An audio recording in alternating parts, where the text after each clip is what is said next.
Okay, I am so sorry, last मैंने उसको कोई बंद नहीं किया, ये अपने आप जो है कोई सिस्टम में मसला आ जाता है और वो अपने आप रिकॉर्डिंग बंद कर देता है। तो होपफुली कि वो सेव होगी होगी। लेकिन मैंने उसको बंद नहीं किया, खुद ब खुद बंद हुआ, तो ये उसी का जो है ना वो पार्ट जो है वो कंटिन्यूड है। तो ये यही फार्मूला है, ठीक है। इससे मुझे आपको बताना है कि जो यू है ना, ये यू है, दैट इज बेसिकली यू जो है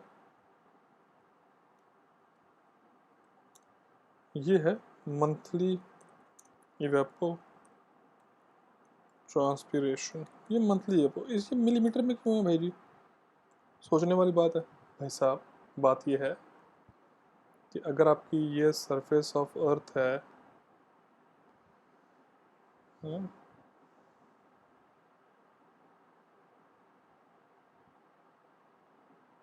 ठीक हो गया।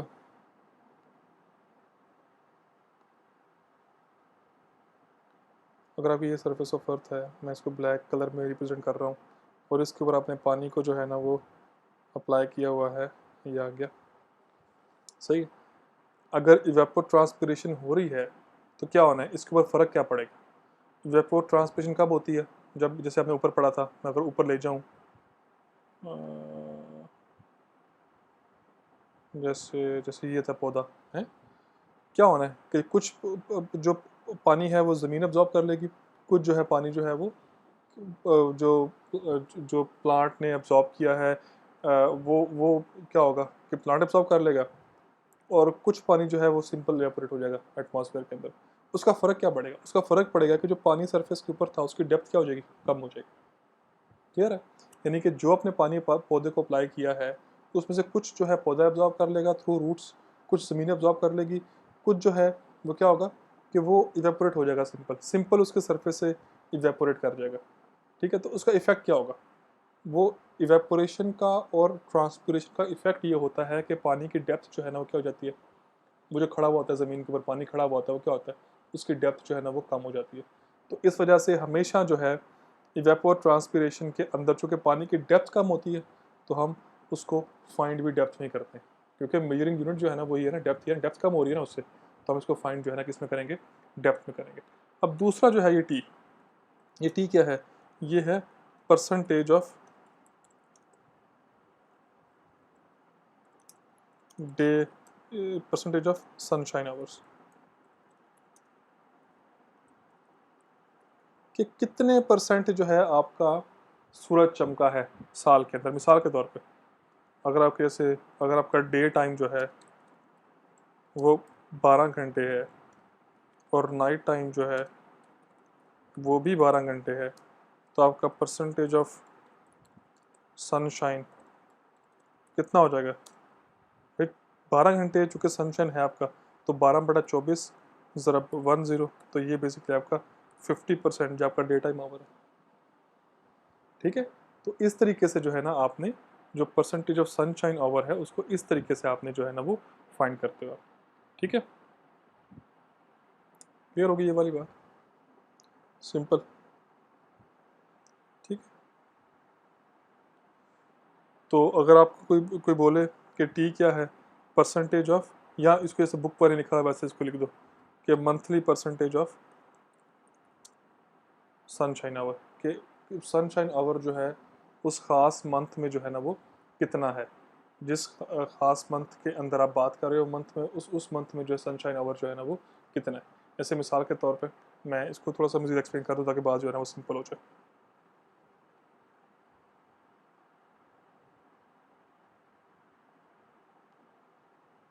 जैसे बिल फर्ज मुझे वैल्यू ऑफ पी निकालनी है, निकल लिखता हूँ फाइंड द वैल्यू, ये ध्यान में रखना, मैं लास्ट टाइम ये मैंने एग्जाम में मैंने पूछा था ये वाला सवाल। Find the value of p for the month of June, June के लिए फाइंड करो जी। ठीक है, अच्छा अब मैं आपको बोलता हूँ कि जी जो जून जो है वो कौन सा जून है जी, 2021 का। तो अच्छा आपने बोलना है अच्छा यार 2021 का जून है, तो आप ये बताओ कि सनशाइन आवर्स फॉर जून जो है ना वो कितने हैं?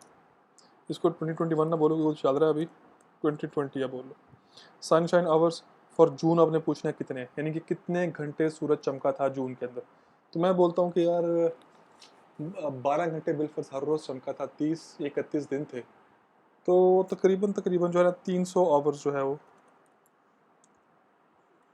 चमका था सनशाइन जून के अंदर। और टोटल सनशाइन आवर्स फॉर 2020 वो कितने थे, यानी कि 2020 में टोटल सनशाइन आवर्स कितने थे।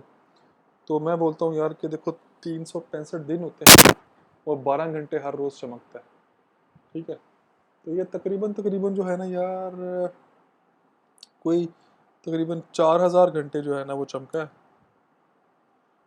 पूरे साल के अंदर, ठीक है। तो आपने बोला फिर तो पी की वैल्यू बहुत सिंपल है, 300 डिवाइडेड बाय 4000 ज़रा 100, जो वैल्यू है इसकी वो जी आपके क्या कहते हैं, अब तकरीबन ये क्या बनता है, कितनी परसेंट, जितनी भी परसेंट बनती है आपने निकाल लेनी, पता, ये पता तो है आपको। तो जितना भी आ गया कुछ कोई बोल दो, मैं वाई वाई वाई बोलता हूँ, इतने घंटे जी आपका जो है ना वो है। तो निकाल लेता हूँ यार मुझे ज़रा, तो इससे परफेक्शन हो जाएगी। 300 डिवाइडेड बाय 4000 ज़रा 100 जी, आपने कहा देना कितने थे, 7.5% जो है ना वो क्या है, ये है आपकी वैल्यू ऑफ पी।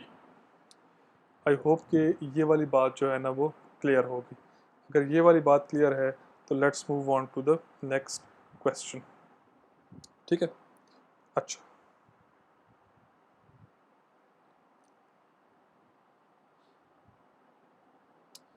अब आते हैं नेक्स्ट क्वेश्चन की तरफ।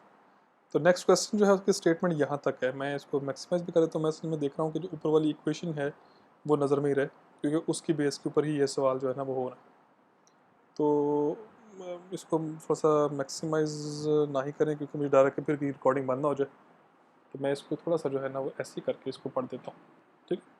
एग्जाम्पल 3.2 है, सिंपल है कि compute the evapotranspiration for corn at Sandusky Ohio, जिसका लैटिट्यूड ये दिया हुआ है for the month of July using Blaney Criddle equation, ठीक है। अस्यूम क्रॉप कोफिशिएंट जो कि के था इक्वल टू 0.6। तो स्टेटमेंट के अंदर आपको पहले जो है ना जो वैल्यू आ गई आपकी वो क्या है, वो है वैल्यू ऑफ के। वैल्यू ऑफ के आपके पास आ गई, कितनी आ गई, 0.6। फिर उसके बाद from the weather bureau monthly climatology data the long time average monthly temperature is 23.9। तो वैल्यू ऑफ टी जो है वो भी सिंपल है, 23.9 डिग्री सेंटीग्रेड। और जो सनशाइन आवर्स हैं for the month of July, percentage जो है उसकी, वो जो पी की वैल्यू है वो कितनी आ गई है, वो आ गया 10.32। तो सिंपल आपने यू की वैल्यू अगर फाइंड करनी है तो बड़ी सिंपल है, क्या होता है के पी इंटू 0.46 टी प्लस 8.13, ठीक है। तो यहाँ से यू की वैल्यू कितनी आ गई, सारी वैल्यू तो गिवन आ गई, बस के की वैल्यू 0.6 है, ठीक हो गया। पी की वैल्यू जो है ये हमेशा याद रखना है कि इस फार्मूले के अंदर जो पी की वैल्यू है वो परसेंटेज वाली वैल्यू जो है ना वही आनी है, तो कितनी है 10.32, ठीक है। फिर ज़रब 0.46, फिर ज़रब टी की वैल्यू 23.9 प्लस 8.13। तो ये वैल्यू ऑफ यू जो है ये कितनी आ जाएगी, ये आ जाएगी भाई साहब 118 मिलीमीटर, ठीक है ना। लेकिन ये वैल्यू 118 मिलीमीटर सिर्फ एक मंथ के लिए है, और वो कौन सा मंथ है, वो है फॉर द मंथ ऑफ, जो स्टेटमेंट के अंदर लिखा हुआ है फॉर द मंथ ऑफ जुलाई। तो चूँकि ये मंथ ऑफ जुलाई है तो आप यहाँ तो सिंपल लिख दो 118 millimetre for the month of जुलाई, या तो ये लिख दो, या जैसे बुक वाले ने लिखा हुआ है वो क्या लिखा हुआ है 118 millimetre per month. Per month का मतलब ये है कि ये सिर्फ जून के मंथ, ये सिर्फ जुलाई के मंथ के लिए है जो कि आपने यहाँ पे लिखा हुआ है। सिंपल था, कोई ऐसी इशू वाली बात नहीं है इसके अंदर, ठीक है। तो ये हमारा बेसिकली था लेक्चर नंबर 9। अब अगला जो है वो थोड़े से ज़रा मुश्किल पार्ट है इसके, 6, 7, 8, 9, 10 थोड़ी सी मुश्किल जो है ना वो है, और ये तकरीबन तकरीबन जो है ना वो 1.5 घंटे का लेक्चर जो है इनको देना पड़ेगा मुझे। तो जो आज वाला लेक्चर था वो ज़रा आसान था, सो आपने इन्जॉय जो है ना वो, इन्जॉय तो पढ़ाई में नहीं होता, लेकिन आई होप कि काफ़ी जो है वो बेस बन गई होगी इसके बाद। तो इंशाल्लाह मैं अब अगला जो है 10 लेक्चर वो इसके बाद जो है अपलोड करेंगे, ठीक है। So I wish you guys all the best. अल्लाह हाफिज़।